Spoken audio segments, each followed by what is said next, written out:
وسهلا بيكم حبايب قلبي، وحشتوني كتير كتير. فيديو النهارده ان شاء الله كنت وعدتكم الفيديو اللي فات او اللي قبله اني هصور معاكم الوصفه دي، قلت لكم عليها وكنت هصورها معاكم يعني، وانا النهارده هوفي بالوعد. وصفه جميله جدا، كل اللي بيدوقها عندي بيسأل هي ايه الخلطه وايه هي مكوناتها. هعمل لكم خلطة كل حاجة وأي حاجة ممكن تستخدميها في وصفات كتير قوي. ممكن تستخدميها في الكبدة، في المحشي، في الطواجن، وكمان الفول. وكمان الغرض الأساسي برضو خلطة البتنجان الرهيبة اللي أنا بعملها تحفة تحفة. بصوا زي ما انتم شايفين كده، معايا 2 كيلو من الفلفل، كيلو سبايسي وكيلو فلفل رومي. وكمان معايا خل، ومعايا توم، وكمان معايا كام طماطمايه كده، ومعايا جزرايه. الكلام ده كله يا جماعة على الكبة، هتبقى معاكي أجمل خلطة، روعة تحفة، تبقى حلوة جدا. زي كمان ما قلتلك اعملي علبة وشيليها كده كمان لرمضان، هتنفعك جدا جدا. يعني أنا شخصيا دايما عندي علبة كده في الفريزر، ما بتفضاش ابدا، اول ما بتفضى لازم اعمل غيرها على طول. اول حاجه زي ما انتم شايفين كده هحط الثوم عشان يتفرم معانا كده بضمير، وكمان هحط شويه حلوين من الخل.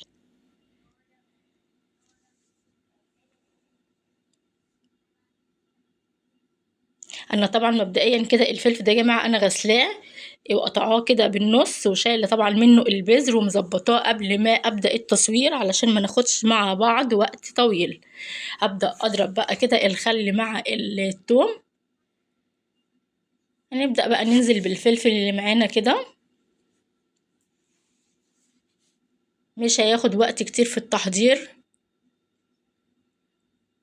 عايزه اقولك الفلفل السبايسي ده كان نفاذ جدا، من كتر ما هو حامي بصراحة أنا ما قدرتش أثناء وأنا بصور أتكلم. دلوقتي بسجل بره التصوير خالص، لأن طبعا قعدت بقى كح واحطس وحاجات كده.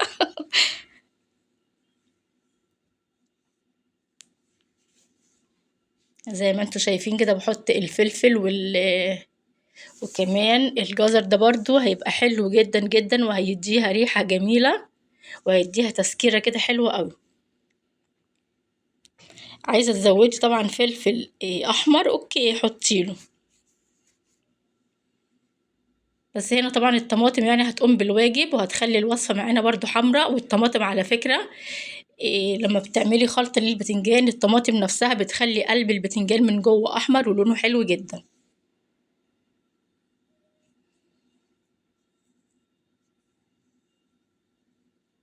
الكلام ده كله طبعا في الكبة هينجز كتير قوي.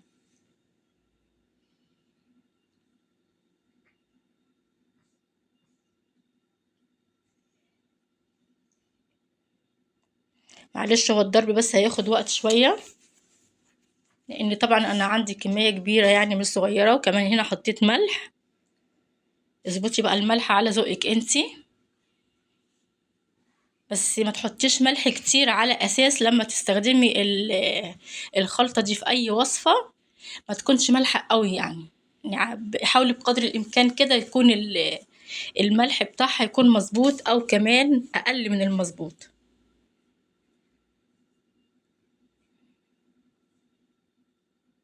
زي ما انتوا شايفين كده ضرب مبرح.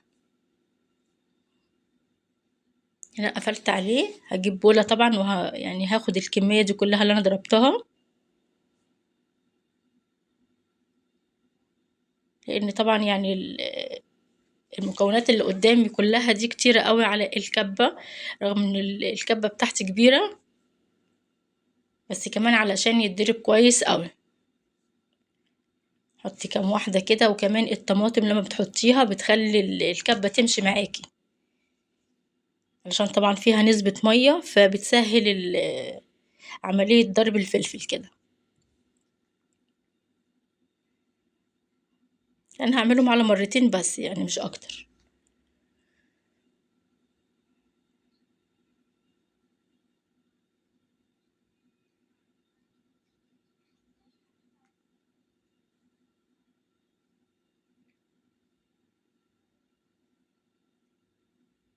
هنا بقلبه شوية طبعا، لان كان فيه فلفل من فوق لسه ما اتضربش. هي في فلفلاية كده مصممة ان هي ما تموتش خالص حتى دلوقتي. هوريها لكم دلوقتي. الفلفل كله اتضرب الا هي.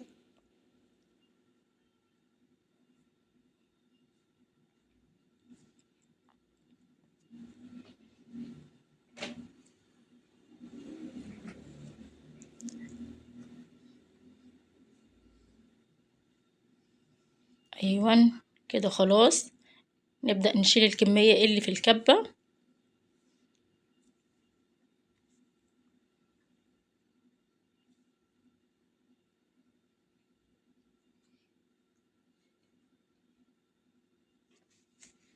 في بولة بقى كده هنفضي اللي احنا ضربناه في الكبة.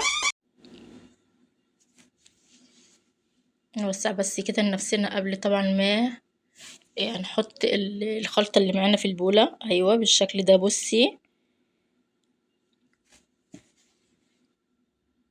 زي ما قلت لك انا هضربهم على مرتين علشان تتطحن معانا كويس وتبقى حلوة جدا.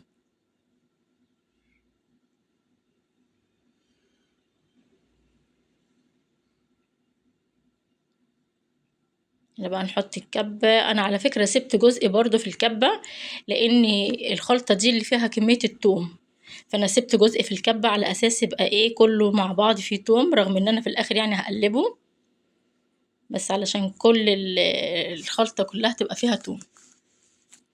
ونكرر الموضوع تاني لحد ما نخلص كمية الفلفل اللي معانا.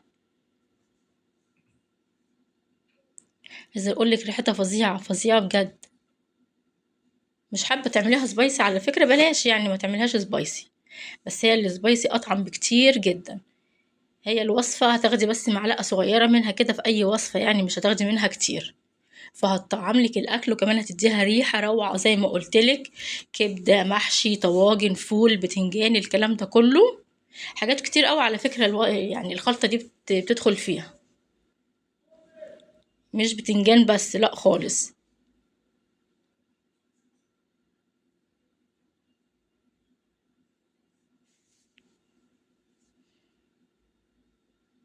بص الطماطم بتخلي الفلفل يلف بسرعة زي ما قلتلك علشان فيها نسبة مية فبتسهل. يعني سهلي على الكبة بتاعتك كده. وكمان بتعتمد على الخل يبقى شوية حلوين عشان تبقى معاكي كده مززة كده وحلوة قوي. على فكرة انا حطيت لها كمون برضو، بس يعني ما تحطلهاش اي حاجة تانية، هو بس الملح والكمون بس.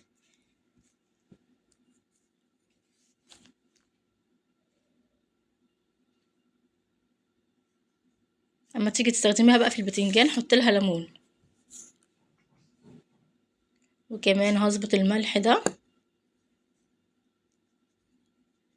زي ما قلت لك، ما تكتريش الملح.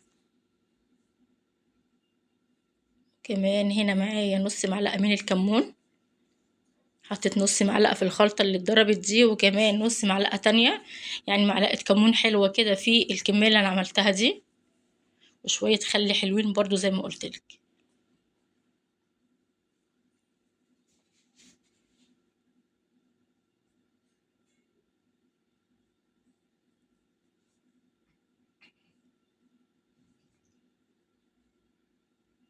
نجيب بقى حاجة اكبر شوية. بس خلاص.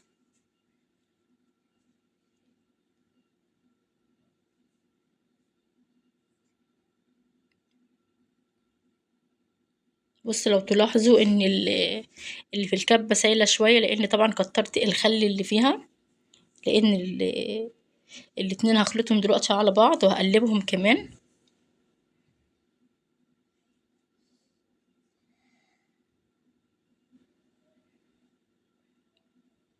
اهي بصي الفلفلايه اللي بقولك عليها دي مش عايزه تموت خالص.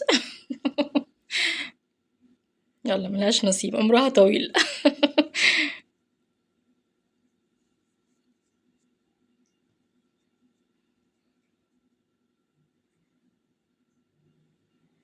بس نزلي كده من الكب بقى. هاتي العلب بتاعتك النضيفه، عايزه كمان تحطيها في برطمان اوكي هتنفع برضه تبقى جميله جدا، بس هي العلبه افضل على اساس كمان احنا هنفرزها فلما تيجي تخرجيها وتبقي محتاجة منها قطع صغيرة تقدري بالشوكة، هي مش هتبقى تلج قوي على فكرة، هتبقى هشة معاكي كده، بالشوكة كده واخبطيها خبطتين هتلاقيها فكت. فخدي طبعا الكمية اللي انت عايزاها.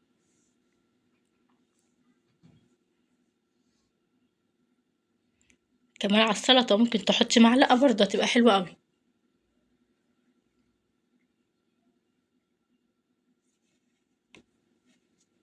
بس بالشكل ده بقى. عايز ملح اظبطي الملح، عايزة تحطي كمون تاني حطي. اهي الفلفلاية اللي بقولكوا عليها بصي.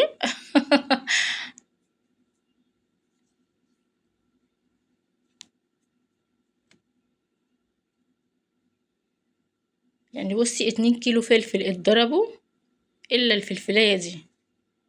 انا دلوقتي هاخدها اشوحها على النار. هموتها يعني هموتها، ادخلها في اي وصفة دلوقتي. بس انا عايزة اقولك ان انا دلوقتي دقتها، لو هي محتاجة ملح تاني، هي كانت فعلا محتاجة ملح شوية بس مش اكتر. ونقلب الكلام ده كله، بقت معاكي اجمل خلطة روعة تحفة، ريحتها خطيرة وطعمها اخطر بصراحة. بعملها في البتنجان، كل اللي بيدوق البتنجان عندي بيعجبه جدا. عايزة كمان زي ما قلت لك تحط لها فلفل كتير احمر، اوكي احط لها. بس بالشكل ده حطيها في العلب زي ما قلت لك واحتفظي بيها. ان شاء الله باذن الله الوصفة دي هتعجبك كتير كتير. جاي رمضان بقى بحب قوي الحاجات دي، فرزيها رمضان. هاتي 2 كيلو فلفل زي ما قلت لك كده او كمان اكتر حسب احتياجك، وخليها عندك مش هتخسري اي حاجة بجد، هتبقى معاكي روعة تحفة. بصي شكلها، شكلها حلو جدا. خلاص كده يا بنات، بس كده، وده كان فيديو النهاردة. باي باي حبايبي.